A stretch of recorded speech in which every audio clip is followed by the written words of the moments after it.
À 26 ans, il fait le grand saut sans plan précis. Il laisse derrière lui Dijon, ses repères, sa zone de confort. Un départ sans certitude, mais avec l'intuition qu'ailleurs, quelque chose l'attend. Aujourd'hui installé à Dubaï, Yanis s'est construit une place dans l'immobilier de luxe. Voici son histoire. Alors Yanis, dis-nous un peu, qui es-tu et d'où viens-tu? Alors, qui je suis? Yanis Siffer, 31 ans, originaire de Bourgogne-Franche-Comté, Dijon plus précisément. Donc, c'était une blague à faire, fais-le comme ça. La moutarde de Dijon. Un moutarde qui monte au nez, etc. Mais voilà, de manière très simple, c'est là d'où je viens. D'accord, et quel était ton parcours? Qu'as-tu fait? As-tu fait des études ou tu as directement commencé dans ta carrière professionnelle? Alors, pour être honnête avec toi, les études ont joué quand même un rôle important dans mon évolution. C'était quelque chose d'assez présent dans ma famille. J'ai fait des études de droit, d'accord, à Dijon, D'accord. à l'Université de Bourgogne, sur 5 ans, diplômé de master en droit public, plus précisément. Et j'ai enchaîné à la sortie de mon master sur une autre formation en gestion de patrimoine, banque privée plus précisément, toujours à Dijon.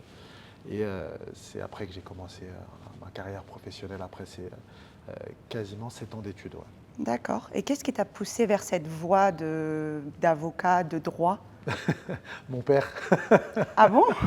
ouais, les études c'était quelque chose de très très important pour mon père. Il a toujours été derrière moi là-dessus. Je dirais pas sévère, mais voilà, c'était quelque chose d'important dans notre famille. Et il fallait que je pousse de ce côté-là. Donc c'est ça principalement qui m'a forgé et fait le Yanis que tu vois en face de toi aujourd'hui. Tu vois. D'accord, mais tu parles très très souvent de ton attachement à ta famille, à ta ville d'origine. Mais quelle place ça a eu en fait réellement dans ton parcours? Alors la famille, ça a toujours été quelque chose de super important pour nous. Moi, je suis issu d'une famille mixte, si tu veux. Mon papa est marocain et ma maman est française. Et à travers leur éducation, on a toujours ressenti ça. Le fait d'être proches les uns des autres, des choses toutes bêtes, de se dire qu'on s'aime, c'est pas dans toutes les familles qu'on a ça. Et j'ai toujours été très proche de mes deux parents et de mon petit frère. Et ça a quand même beaucoup joué sur la personne que je suis aujourd'hui. Ils t'ont beaucoup poussé vers le haut. Ils m'ont poussé vers le haut. En fait, si tu veux, chacun jouait son rôle à sa manière. Il y avait mon père qui était Plus très droit. présent, droit, voilà, travail, et ma mère qui était un petit peu plus voilà, dans l'humain, C'est normal. qui elle voulait que je sois heureux, en fait, qui voulait que je fasse ce qu'il me plaît, que je sois épanoui. Mon père aussi énormément, hein, mais mon père avait plus côté études, il fallait vraiment que je reste concentré là-dessus, que je pouvais faire plus ou moins ce que je voulais tant que je ramenais les résultats et que je ramenais un diplôme sur la table. Et en fait, je trouve que ça a joué ça a donné un bon équilibre dans Oui, c'est l'ensemble. ça. Et où j'avais le sens des études, même si ce n'est pas ce qui m'a plu le plus dans mon éducation, je vais être honnête avec toi, avec le fait que ma mère me laisse quand même cette liberté sur le choix de mon orientation pro. Tu vois. Ben, merci beaucoup Yanis de nous avoir partagé ton expérience. Maintenant, je te propose qu'on aille se promener un peu parce qu'on est quand même dans un bien d'exception. C'est très volumineux et très très grand, donc on a la place.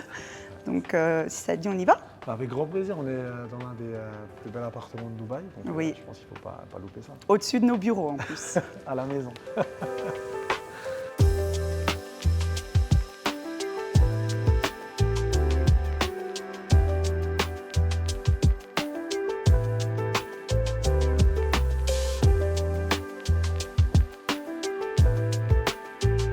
Alors Yanis, qu'est-ce que tu en penses?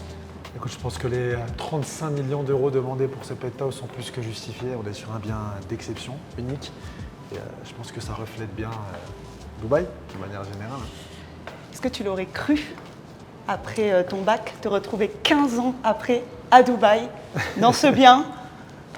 Écoute, si on me l'avait dit, je pense que je ne l'aurais pas cru. Je pense que je ne l'aurais pas cru, ça fait partie des surprises de la vie. Et je suis très reconnaissant pour ce que je vis. Hein. Franchement, c'est extraordinaire. Je ne m'en rends pas compte forcément, parce que tu sais, après le train-train quotidien prend vite une place. Et des fois, tu as tendance à un petit peu oublier où est-ce que tu te situes, avec qui tu travailles, dans quel cadre. Donc c'est bien, là, ça me permet de prendre un petit step back et de me dire, je suis directement sur le Burj Khalifa. C'est exceptionnel, penthouse de 1200 mètres carrés. Tu m'as respecté aujourd'hui. Et du coup, on revient un peu à la discussion qu'on a eue avant. Qu'est-ce que tu as fait exactement après tes études, en fait, quand tu as commencé ta carrière?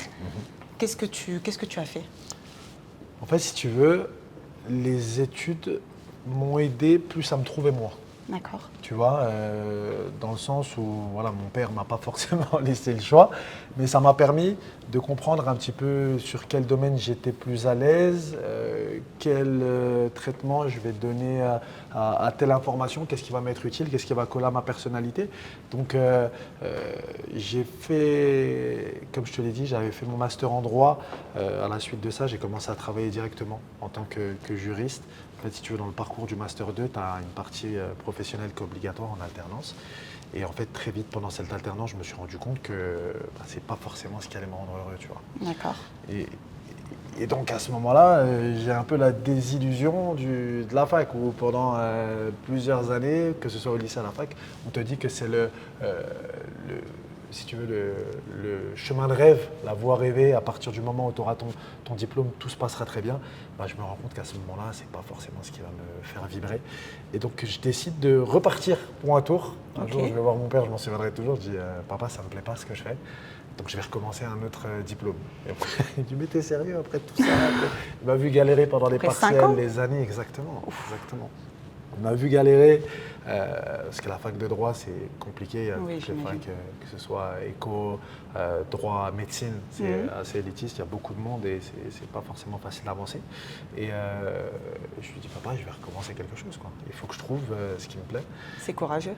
C'est courageux, j'avais pas d'autre chose à faire, parce que franchement, moi je fais partie de ces gens-là, si tu veux. Si je n'aime pas ce que je fais, je vais dépérir. Il faut absolument que j'aime ce que je suis en train de faire, exactement. Et ça, je m'en suis rendu compte avec les études, si tu veux. C'est les études qui m'ont dit, et je suis grateful par rapport à ça, parce que si je ne les avais pas fait, je n'aurais pas forcément su cette chose-là. Oui. Il y a des gens qui arrivent un petit peu à déconnecter ça de la vie de tous les jours. Moi, je me suis rendu compte que ce n'était pas forcément le cas. Donc après, je décide de me réorienter en gestion de patrimoine, quelque chose qui était quand même assez corrélé, on en parle beaucoup en droit. Et pareil, on m'a dit que c'était la voie royale. Donc je pars en gestion de fortune, gestion de patrimoine à la banque privée, en fait, où tu vas venir gérer des fortunes dans des placements financiers, dans des investissements, dans diverses choses. Et je travaille à la banque privée pendant presque 1 an et demi, la caisse d'épargne.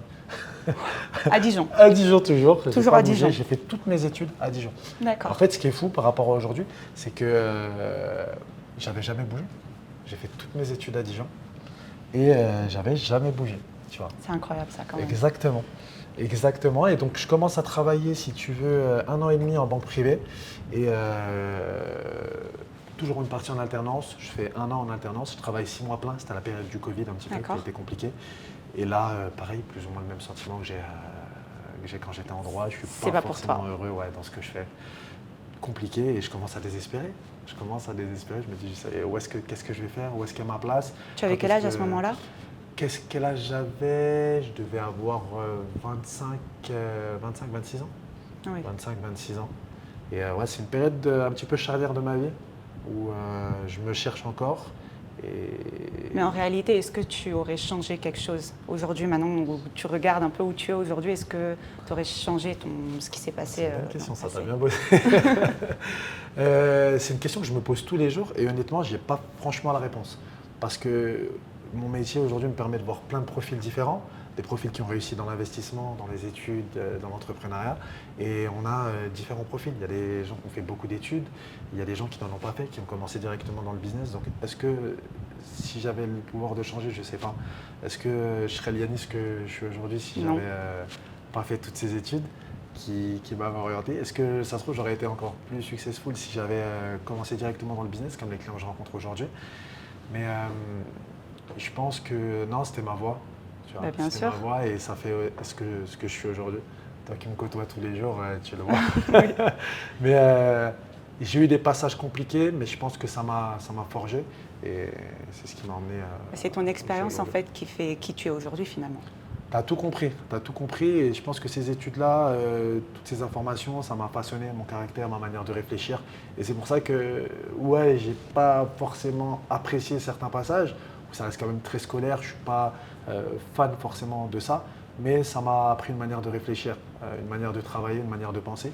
Donc je pense que si j'ai une baguette magique, je garderais ça comme ça. Dieu sait où je serais si je n'avais pas fait d'études. Mais en fait, j'y pense. Pourquoi tu as fait du droit finalement? C'est un truc que tu as toujours voulu faire ou rien à voir? Par rapport à ça, non, c'est un peu une voie par défaut, je vais être honnête avec toi. J'ai toujours, tu me connais dans la vie du bureau, tu vois, là c'est Yanis aussi devant les caméras, mais tu me connais dans la partie un petit peu plus privée. Je suis toujours en train d'argumenter, de négocier. Oui, hein. Oui. Tu te rends compte, je te casse la tête assez souvent. Et c'est quelque chose qui a été très tôt chez moi. Et je me souviens quand j'étais chiant quand j'étais petit, ma mère, je lui en ai fait baver. Hein. J'étais très agité, etc. Et des fois, je me faisais disputer par ma famille, mes parents, mes grands-parents, et j'étais toujours en train d'argumenter. Et ma grand-mère, elle m'a dit un jour, ok, c'est bien, tu as raison, garde ça pour plus tard, tu feras avocat, pour l'instant, t'écoutes, t'obéis. Et en fait, si tu veux, c'est resté un petit peu par défaut. Tu as vu très tôt à l'école, on me demande ce que tu veux faire plus tard. Le jour de la rentrée, tu as 12 ans, tu es au collège, on me demande ce que tu veux faire plus tard. Moi, je ne savais pas. À 12 ans, c'est compliqué quand même. Oui, mais ça, c'est le système français aussi qui est comme ça. Et je ne savais pas quoi mettre. Et par défaut, si tu veux, j'ai mis droit. Et ça m'a suivi toutes ces années-là jusqu'au moment où j'arrive au bac. Et je vais voir la conseillère d'orientation. Elle me dit qu'est-ce que tu veux faire? Je pense, je vois le temps qui tourne, je dis droit. Hein. Et du coup, elle me dit écoute, il faut que tu ailles en L pour ça, en littéraire. Et moi, je suis choqué, tous mes potes allaient en éco, en S, en S, etc. oui. Là, je me dis, je vais me faire terminer par les collègues, c'est sûr. Et au final, je la remercie énormément parce que ça m'a aidé. T'as ouvert énormément de portes, finalement. Ouvert énormément de portes et surtout, ça m'a aidé dans mon parcours. Bien sûr. Parce que tous les exercices, tout ce qui est dissertation, commentaire d'arrêt, l'analytique, tu le retrouves beaucoup en droit. Et du coup, ça m'a préparé à ça. Et si tu veux, cette blague de ma grand-mère, quand j'étais petit, m'a suivi jusqu'à aujourd'hui. C'est pour ça que je me suis. Finalement, tu le retrouves en droit, mais tu le retrouves aussi dans le métier que tu fais aujourd'hui. Exactement, et ça m'a servi. Mine de rien, il y a quand même des passerelles à faire, parce que j'étais plus précisément beaucoup dans le droit public des biens. Donc j'avais toujours cette relation à la propriété, si tu veux. Et voilà, c'est ce qui a fait que j'ai atterri en droit. Et aujourd'hui, force est de constater que ça me sert. Donc je suis content. Bah écoute, je comprends beaucoup plus ton parcours maintenant et pourquoi tu argumentes à chaque fois quand je te demande de faire quelque chose. Écoute, là, je t'ai réservé une petite surprise, d'accord? Okay. Donc je te laisse me suivre et let's go. Allez, je te suis, c'est parti.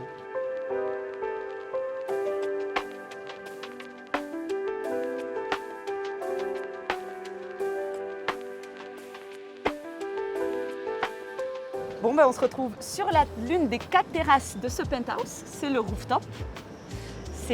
Ça nous permet encore de regarder une vue magnifique. Qu'est-ce que tu en penses? Ce que je te dis, c'est que là, on est sur des plus belles vues de Dubaï. On a vraiment la skyline de downtown et c'est exceptionnel, magnifique. Bravo, tu m'as respecté sur l'invitation. Bien sûr. Discussion est bien d'exception. Je pense qu'on est sur un excellent concept. Tu as bien bossé.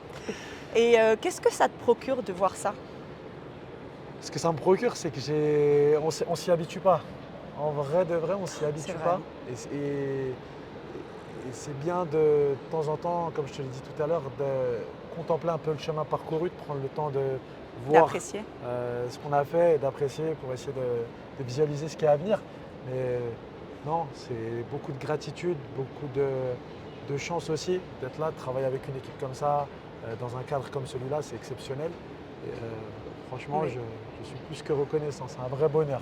J'ai beaucoup de questions à te poser sur cette transition entre banque, droit, Dubaï, immobilier, mais je te propose qu'on le fasse à l'intérieur. On va aller encore pas mal de choses à voir. Oui, énormément de choses à voir. Donc je te propose qu'on aille à l'intérieur et qu'on finisse sur cette partie-là. Allez, let's go, c'est parti. Moi, ce qui m'intéresse maintenant, c'est de savoir quel est le lien entre gestionnaire de patrimoine à Dijon et Dubaï. C'est vrai que ça peut paraître un petit peu exotique comme changement de direction. Écoute, c'est très simple, ça se fait lorsque je travaille en banque privée. Je vois que de manière très claire, je ne suis pas heureux dans ce que je fais. C'est une période qui est assez compliquée pour moi parce que j'arrive à un carrefour où je me rends compte que je ne sais pas forcément ce que je veux faire, où est-ce que je vais arriver et où est-ce que je veux aller, tu vois. Et il y a cette période du Covid en début d'année 2021 qui vient mettre vraiment le coup de grâce, où je suis vraiment en fait un peu déconnecté de la réalité, déconnecté des gens que j'aime parce que du coup je ne peux pas trop voir mes parents à cause de cette période-là, d'autant plus que ma mère travaille en hôpital, tu vois. Donc ça a été une période qui était compliquée. J'étais complètement coupé de mes potes aussi, qui étaient très importants pour moi aussi à l'époque, puisque je faisais beaucoup de sport, de handball en périphérie de ma vie pro et ma vie des études, qui m'apportait quand même un équilibre important. Et pendant cette période-là, je me retrouve vraiment tout seul, déconnecté. J'ai tous mes collègues qui, tu sais, pendant la période du Covid, tout le monde se retrouvait, jouait en ligne, etc. Et en fait, moi, je continue de travailler. Je m'isole un peu dans ce job-là parce que la banque, si tu te souviens bien à l'époque, tu as c'est qualifié comme service essentiel à la nation. Oui. Donc je continue de bosser, je vais travailler dans les rues désertes. Vraiment, j'ai été témoin de ça, c'était ultra… C'était vide. C'était particulier. Oui. Je continue de travailler et je me sens de plus en plus isolé dans un métier que j'apprécie pas forcément. Et en fait, la rupture, elle se fait à peu près à ce moment-là, en début d'année 2021. Ça faisait quasi 1 an et demi que j'étais à la banque privée. Et là, tu réalises que c'est pas pour toi. Exactement. Je réalise que franchement, si je continue de travailler ici et de m'enfermer, parce qu'après, au fur et à mesure du temps, les réorientations sont de plus en plus difficiles quand tu commences à avoir des responsabilités, ce genre de choses-là. C'est pas quand tu es marié, que tu as un crédit sur le dos, que tu peux commencer à te réorienter. Mais est-ce que le fait que ça ait été pendant le Covid, ça t'est pas dégoûté du métier aussi? Je pense aussi. Et au final, ça m'a aidé une fois de plus aussi à trouver ma voie. Tu vois, dans le sens où j'ai vu dans quel domaine j'étais plus à l'aise, ce que j'appréciais faire. Je me rends compte que j'ai de plus en plus de facilité commercialement parlant, que je suis à l'aise avec les gens et que malheureusement, dans ce job-là que je faisais à l'époque, c'est pas le job où j'allais pouvoir mettre mes capacités, optimiser mes capacités, les rendre utiles. Et je me rends compte que c'est ça finalement qu'il faut que je trouve et que je n'ai pas forcément appris dans les études. Les études, on t'apprend des connaissances, mais on ne t'apprend pas à optimiser ton savoir-faire, tes connaissances et tes atouts, si tu veux. Et je me suis posé la question, où est-ce que je vais pouvoir valoriser mes atouts? Et c'est une réponse que je n'avais pas. Et en fait, si tu veux, au mois d'avril, je me rends compte que j'arrive au bout du chemin avec la banque privée. Je vais voir le grand patron et j'annonce qu'en fait, je vais arrêter. Et il tombe de 10 étages parce que la sélection, il y avait un seul poste d'alternant avec tous les masters les plus prestigieux de Dijon qui postulaient pour être en alternance à la banque privée. Et il m'avait choisi moi, il m'avait fait confiance. Et j'ai eu cette sensation un peu de le trahir, mais je préférais le trahir lui que de me trahir moi-même. Oui. Tu vois ce que je veux dire? Et donc là, c'est au mois d'avril, c'est là où j'arrête et j'arrive, comme je te disais tout à l'heure, à ce carrefour où je ne sais pas où est-ce que je vais finir, quoi, et où est-ce que je vais apprécier ce que je fais. Je me rends compte à ce moment-là que c'est le plus important pour moi. Aimer ce que je fais. Ce n'est pas une question de salaire, d'endroit, de prestige, pas de prestige. Aimer. Je préfère, voilà, tu vois. Mais vas-y, tu allais me dire quelque chose. Non, mais du coup, en fait, quand tu as tout stoppé, tu n'avais rien. Non, j'avais rien. J'avais pas d'argent de côté parce que j'ai commencé à toucher mes premiers salaires les 6 mois après mon alternance. Parce que quand tu es alternant, tu es payé, t'es payé au lance-pierre. Et donc j'avais commencé à toucher quelques salaires, mais du coup, j'ai pas eu le temps de faire beaucoup d'économies. C'est ça aussi qui a été compliqué, où j'avais pas trop le choix de réussir, entre guillemets, c'est que j'avais pas de matelas à côté. Voilà, mes parents ne roulaient pas sur l'or non plus, j'ai jamais manqué de rien, ils ont toujours été là pour moi, mais je n'avais pas une épargne monstrueuse, des sous de côté. Et donc j'avais quand même cette pression de me dire, dans ma prochaine étape, il faut que je commence à faire de l'argent parce que j'arrive à un âge quand même 25-26 ans, où il y a des gens qui achètent des appartements, qui ont des enfants et tout, etc. Oui. Et moi je me trouve une fois de plus un peu marginalisé, tu vois.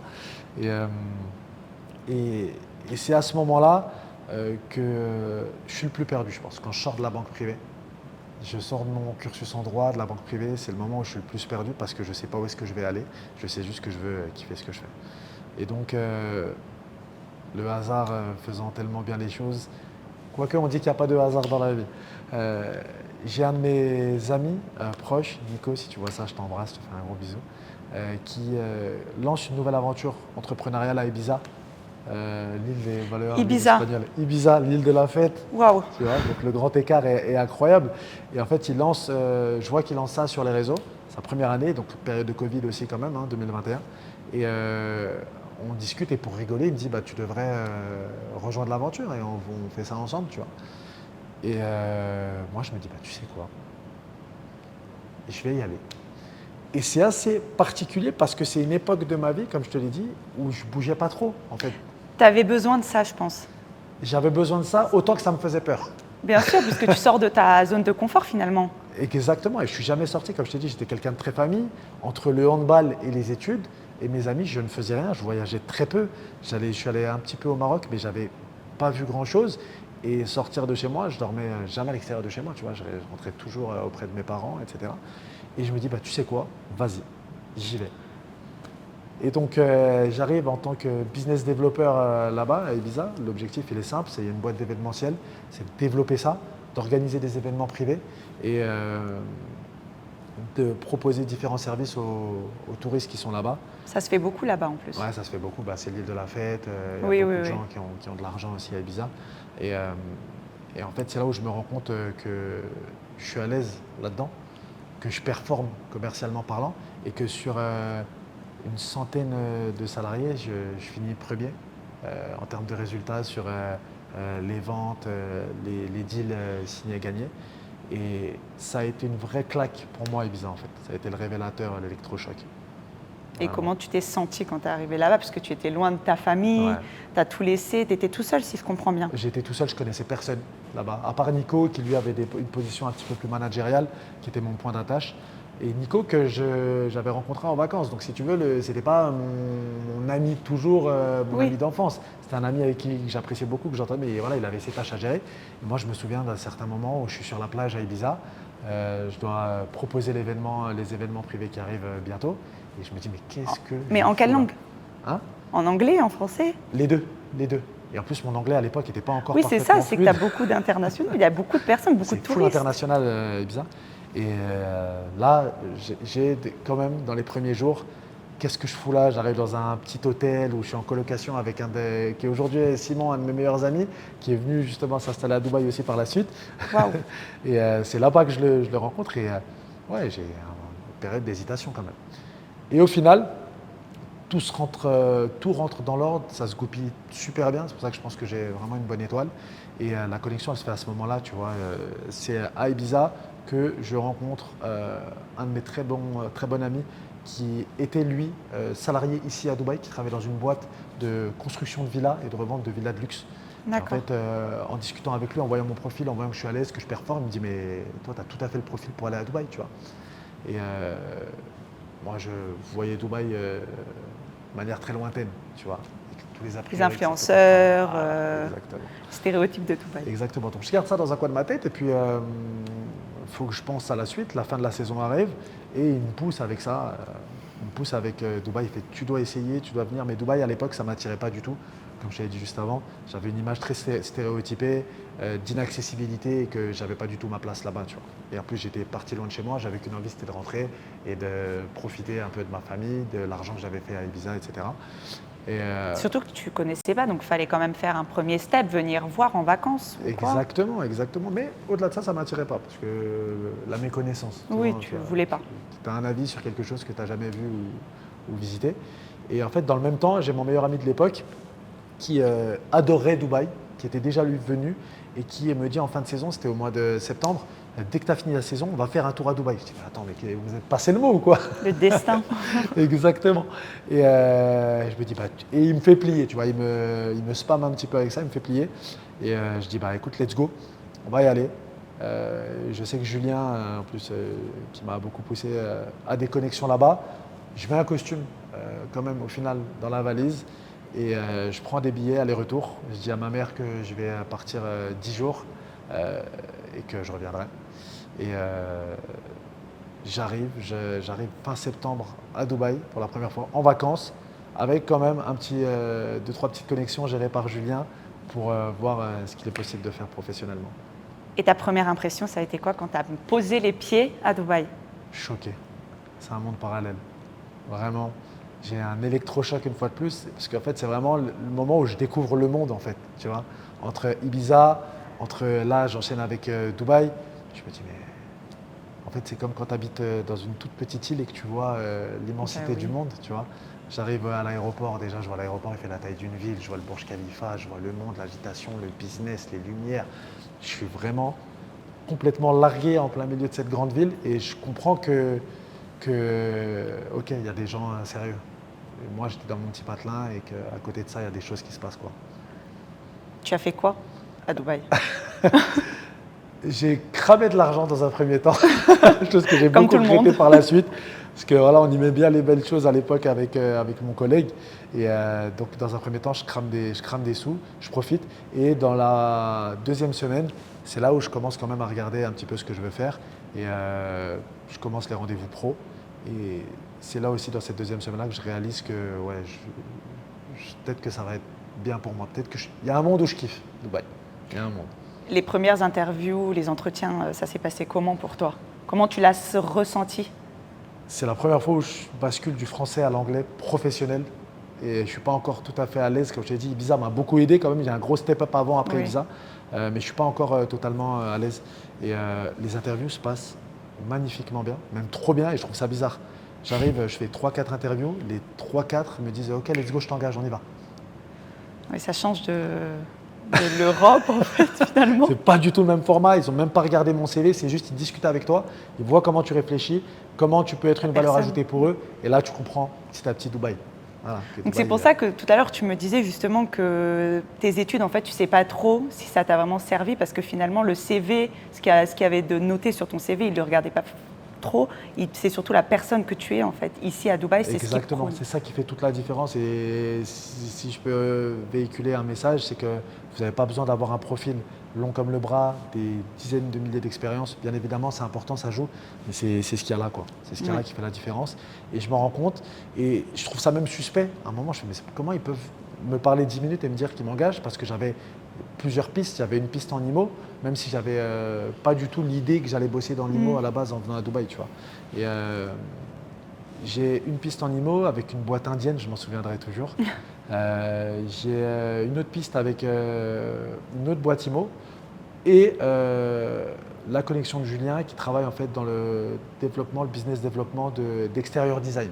Ok. Tu vois, là, on est dans le penthouse de la Opus Tower. Ce que tu vois, c'est de l'intérieur design, D'accord. qui est magnifique d'ailleurs, qui est géré par Omniat en interne. Ils font un travail qui est exceptionnel. Big up pour Omniat pour ça, parce que c'est incroyable. Et tu as l'extérieur design, toute la partie extérieure sur les gros édifices, les villas, les très grands appartements où tu vas t'occuper de la piscine, de la déco, du jardin, etc. Et en fait, je vais choisir cette option-là parce qu'on me propose un fixe, tout simplement. On me propose un fixe. Et moi, comme je te l'ai dit au début, j'ai un tout petit pécule, je crame beaucoup la première semaine, il faut que je puisse anticiper. Oui. Tu vois. Et donc, c'est l'option que je choisis. Je deviens business developer en septembre 2021 pour une boîte qui est reconnue ici. Le mec pour qui je vais bosser, c'est un Belge qui ne parle pas français, un peu fou. Et en fait, le mec est un artiste dans ce qu'il fait. Il est champion du monde de piscine. Waouh. Il fait les plus belles piscines au monde. Il y a un jury qui élit les plus belles piscines, les plus beaux jardins au monde. Il travaille pour les familles royales et tout, etc. Et je commence à travailler avec lui, si tu veux. Merci beaucoup de nous avoir partagé tout ça, c'est quand même très très intéressant. Du coup, on va continuer la visite parce que j'ai encore beaucoup de questions à te poser. Quel est le lien du coup avec l'immobilier, DRN? Comme ça, tu vas tout nous dire. Comment j'ai atterri ici, c'est ça que tu veux savoir? Exactement. Allez, let's go, c'est parti. C'est parti.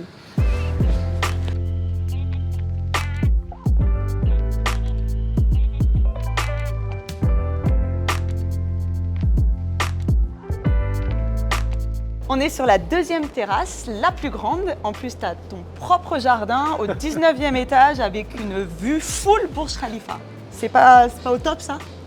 Plus, comme dirait Fahad, ce serait trop, ce serait de l'indécence. On est bien, Non, on le est cadre bien. est magnifique, je te remercie. Je voudrais te poser une question. Je t'écoute. Après tout ce que tu as fait donc à Dubaï, vendeur dans la piscine, ok. Extérieur design. Voilà, extérieur design. Finalement, ça a été quoi ce lien avec DRN? Comment tu as trouvé DRN? Ah, ok. Comment j'ai trouvé DRN? Très simple. Moi, je suis business developer. J'arrive dans cette boîte-là. Comme je t'ai dit, le mec, il est un petit peu particulier, le patron. Il me fait confiance, il me donne ma chance. La seule difficulté, c'est qu'il ne m'accompagne pas du tout. Il me laisse dans la nature, comme ça.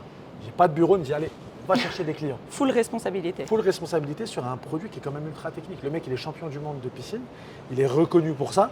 Et moi, je dois aller chercher des clients dans un domaine que je ne connais pas du tout. Je n'ai pas de base d'ingénierie. Et le minot, c'était à la limite qu'il me forme sur ses produits, etc. Je n'avais pas le temps pour ça parce qu'il gérait tout au sein de la société. Et donc là, j'arrive, Et je commence à faire du cold calling, d'aller chercher des clients. Je prends ma petite voiture de location. C'est ce que j'allais dire. Est-ce que tu avais une voiture quand même? J'avais ma petite voiture, la petite Nissan Sunny que tout le monde a.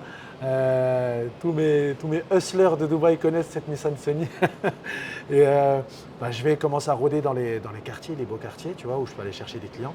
Et je me rends compte que déjà avec l'anglais que j'ai, c'est pas encore assez fluide et que c'est compliqué, sans connexion, sans connaissance. Parce que quand bien même je trouve un client, il va me ramener dans son jardin, il va me dire ok, qu'est-ce que tu peux faire? J'ai pas les connaissances. Oui, c'est surtout les termes que tu n'as pas. Exactement. Et j'ai pas encore ces termes-là et le mec me forme pas du tout. Je me dis que ça va venir, ça vient pas.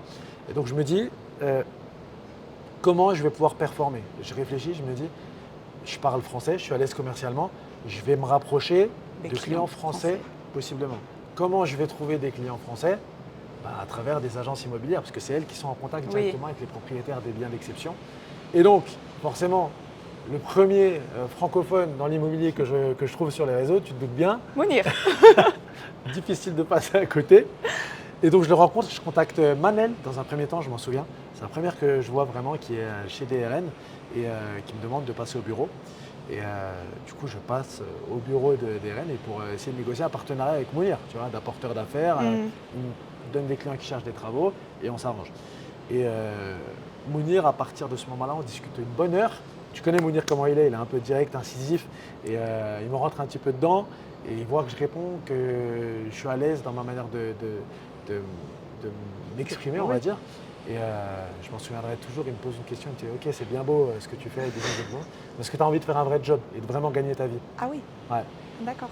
Et en fait, c'est là où il me fait la première proposition pour bosser. Et moi, je comprends que c'est un autre game, dans le sens où si je veux commencer à travailler dans l'immobilier, j'abandonne mon salaire fixe. Et si ça se passe mal, c'est ciao Dubaï, terminé. C'est un peu plus de risque. J'ai rien de côté, rappelle-toi. Bien sûr, oui, oui. La location de voiture. Tu avais fait combien de mois là déjà avec l'extérieur design? J'ai fait 2 mois et demi, pas beaucoup. D'accord. On n'était même pas encore à la fin de l'année 2021. Et c'est là où je commence à envisager l'option. Il me laisse son contact. Je ne dis pas oui tout de suite, je réfléchis, etc. J'en discute avec mon associé de l'époque, avec qui j'avais lancé une petite conciergerie pour survivre aussi, faire un peu de l'argent en attendant. Et il a été incroyable, il m'a dit, tu sais quoi, fonce, tu vas réussir, on va y aller. Et c'est à partir de ce moment-là où je recontacte Mounir, je dis ok, let's go, on y va. Et là, tu as commencé du coup l'aventure DRN. J'ai commencé l'aventure DRN. Comment tu te sens aujourd'hui? Je sais que je me répète, mais la gratitude, je suis trop content, je suis fier. DRN, au moment où j'arrive, c'est pas le DRN d'aujourd'hui. On était une poignée, on était 3 ou 4 à vraiment tenir la baraque. On avait beaucoup d'ambition. Et quand je vois le chemin parcouru, les Opus Tower… Surtout que tu es resté avec les premiers qui étaient là aussi. Ouais, en fait. Finalement, ils sont encore là. Tu connais les cadres que tu vois, Bastien, Mounir, Othman, Manel. Tu vois, c'était vraiment le noyau dur. Après, très vite, il y a les Yasmine qui sont arrivés. Et quand tu vois le chemin parcouru, c'est incroyable. Qui l'eût cru qu'on serait une équipe de 50, que j'ai une community manager plus tard, une équipe qui nous accompagne dans la création de contenu qui est extraordinaire. Non, c'est incroyable. Le chemin que je passe à la télé, consultant pour M6, c'est incroyable. C'est extraordinaire. Donc non. Waouh Yanis, incroyable, comment tu as commencé l'aventure DRN, c'est magnifique. Écoute, on est quand même sur un espace de 1200 mètres carrés, donc j'ai encore beaucoup de choses à se montrer, on va continuer la visite. J'aime beaucoup ce format, visite et discussion, tu as trouvé quelque chose, tu tiens ton scoop.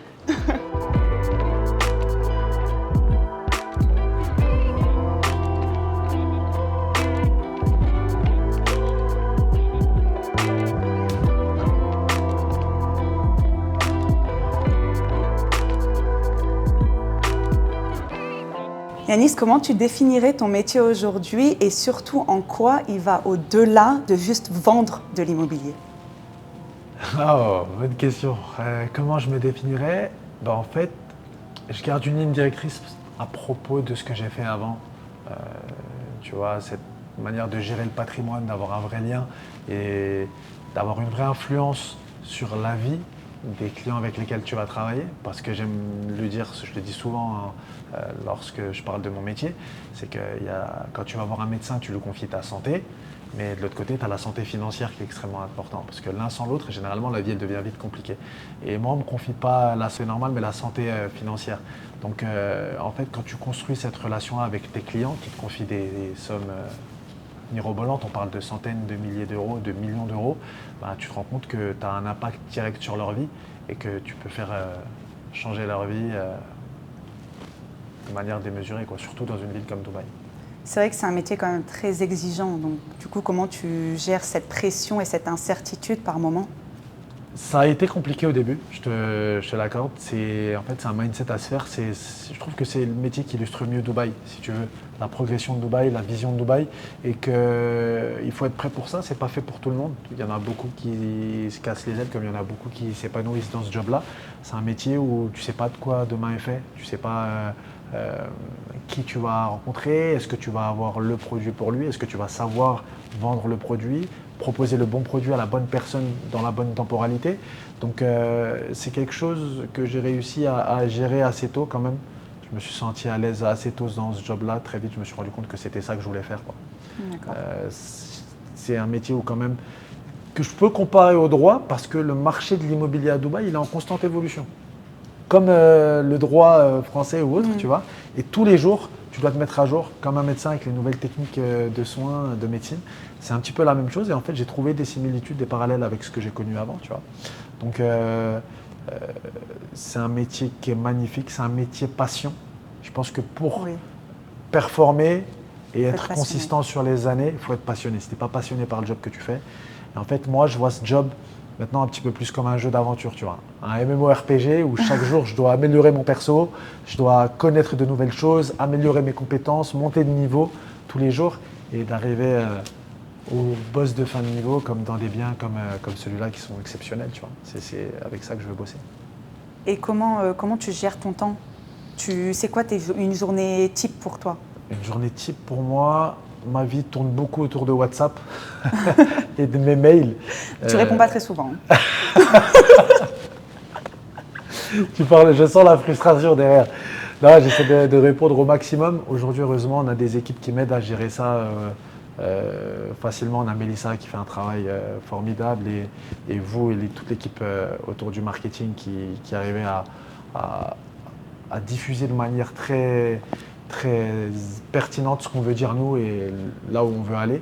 Mais la journée type, si tu veux, je me réveille généralement, quand je me réveille, j'ai entre 100 et 150 WhatsApp à traiter, plus les mails, plus voilà, tous les dossiers en instance. Donc, généralement, ça commence par le traitement des WhatsApp, des mails pendant 1 heure, 2 heures. Ensuite, on va faire le point par rapport à toutes les demandes clients sur les dossiers, checker l'avancement des dossiers avec les promoteurs, où est-ce qu'on en est, etc. Et puis après, c'est en fonction des rendez-vous, très généralement. Soit des rendez-vous chez les promoteurs, soit des rendez-vous avec les clients sur le terrain, soit des rendez-vous avec les clients au bureau. Donc, chaque journée est franchement différente. Un jour, je peux visiter une villa sur Palme, le lendemain, être en formation training avec les équipes, avec les agents que j'ai avec moi, que je forme. Donc, c'est ça qui est incroyable avec ce job-là, c'est que c'est tous les jours différent. Tu rencontres tous les profils, tu vois. Surtout qu'on est sur un fuseau horaire différent de la France et qu'on travaille beaucoup avec la France. Donc finalement, il y a des fois où c'est vrai que je vous vois, où vous le dites le lendemain, vous avez été en visio jusqu'à 23h, minuit. Ouais, c'est ça. Parce que vous travaillez avec les gens en France. C'est un métier où il faut être prêt à faire des sacrifices. Et que des fois, tu peux avoir beaucoup d'investissements pour rien au final. Et c'est ça, cette gestion de la frustration qui est primordiale dans ce job-là, c'est que tu peux passer avec des semaines, des heures au téléphone, en visio, en rendez-vous, pour au final que ça n'aboutisse pas, parce que tous les projets n'aboutissent pas forcément avec tous les clients. Et il faut gérer ça. Donc c'est à toi d'optimiser et de monter en compétence pour que, au final, les gens avec qui tu vas interagir comprennent que c'est à travers toi qu'ils vont faire le meilleur investissement possible. Et bien évidemment, les résultats que tu as aujourd'hui, ça sera ta meilleure publicité pour les clients que tu auras demain aussi. C'est pour ça que moi, maintenant, aujourd'hui, je travaille quasiment plus qu'à la recommandation et au bouche à oreille. D'accord. Et sur toutes les années de ton expérience dans le métier d'agent immobilier, c'est quoi la plus grosse leçon que tu as apprise? L'humilité. Tu deviens très vite humble. Dubaï te rend humble. Parce que tu peux redescendre aussi vite que tu es monté. et qu'en fait le travail paye toujours d'une manière ou d'une autre. Tu vois, ce que je veux dire, c'est que tu vas passer 6 mois sur un deal qui ne va pas se réaliser et tu vas te rendre compte qu'au final, ce que tu as appris en loupant le deal, ça va t'aider à closer un deal encore plus gros par la suite et de faire gagner beaucoup d'argent à un client. Donc je pense l'humilité est que d'une manière ou d'une autre, tous les investissements que tu réalises, même s'ils ne payent pas tout de suite, ils paieront demain. Il faut juste garder la résilience, être patient, croire en soi et se dire que rien n'est atteignable. Il faut prendre des risques, quoi. C'est ça, c'est ce que Dubaï m'a appris, prendre des risques et tout tenter. Et quand tu regardes ton chemin de Dijon à aujourd'hui, qu'est-ce que tu ressens? Beaucoup de fierté, de la nostalgie aussi, parce que Dubaï, c'est le synonyme d'une page de ma vie qui se tourne. Je passe vraiment de la phase ado, jeune adulte à adulte. Je vois tous les sacrifices faits, être loin de ma famille, de tout ce qui était important pour moi. Mais ouais, beaucoup de fierté d'avoir accompli et de continuer d'accomplir ce qu'on fait aujourd'hui. Et de la chance quand même. Je sais que j'ai de la chance. Il y a toujours une part de chance dans un cursus, dans une carrière. Il faut être là au bon endroit, au bon moment, prendre les bonnes décisions. Bien évidemment, la chance, elle se provoque. Hein. Mais ouais, fierté, de l'émotion quand même, quand je vois par où je suis passé, les moments difficiles, où j'étais vraiment, voilà, il me restait, à certains moments sur Dubaï, il me restait 50 dirhams sur mon compte. C'est pas des blagues.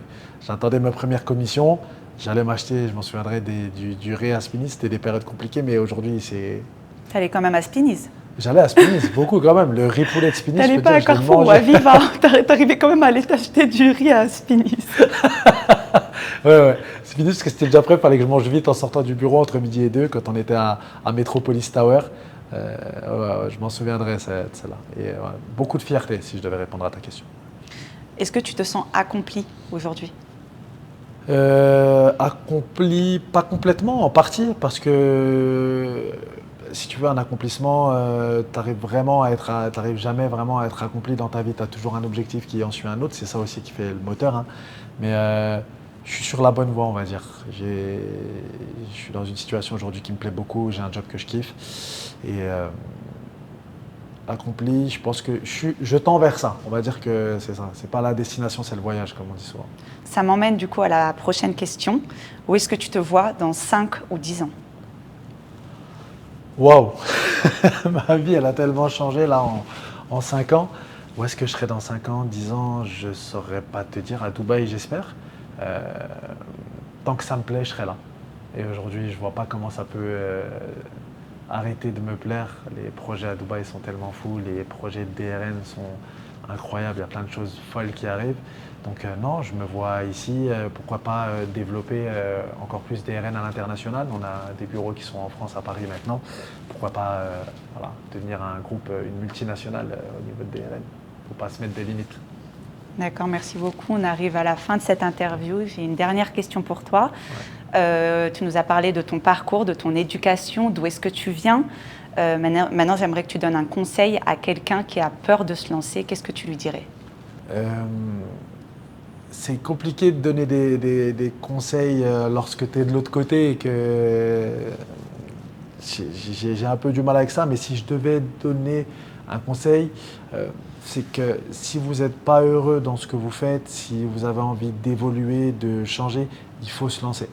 C'est-à-dire que si vous voulez sortir de l'ordinaire, il faut faire des choses extraordinaires, des choses que vous ne faites pas d'habitude. Et c'est comme ça que vous allez débloquer des opportunités, débloquer des chances, rencontrer quelqu'un, voir des choses qui vont déclencher quelque chose en vous. Il faut se lancer. Et que l'échec, il ne faut pas en avoir peur. L'échec, c'est le meilleur des apprentissages. Aujourd'hui, les deals que j'ai loupés, c'est ce qui m'a fait closer des deals encore plus importants.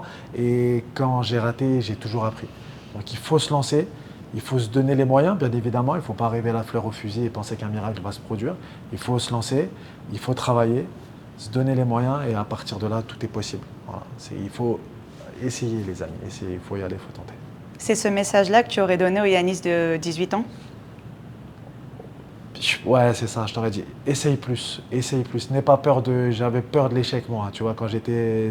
Peur de décevoir mon père, peur de décevoir ma famille. Peur de louper mes études et en fait, faut pas avoir peur, faut se lancer, faut tenter. Et c'est comme ça que tu vas savoir ce qui te plaît. Voilà, si Yanis d'il y a 10 ans, 15 ans, je l'aurais dit, fais ce qui te plaît, et quand tu fais ce qui te plaît, c'est là où tu vas tout déchirer. Merci beaucoup Yanis. Merci à toi pour cette invitation, c'était incroyable.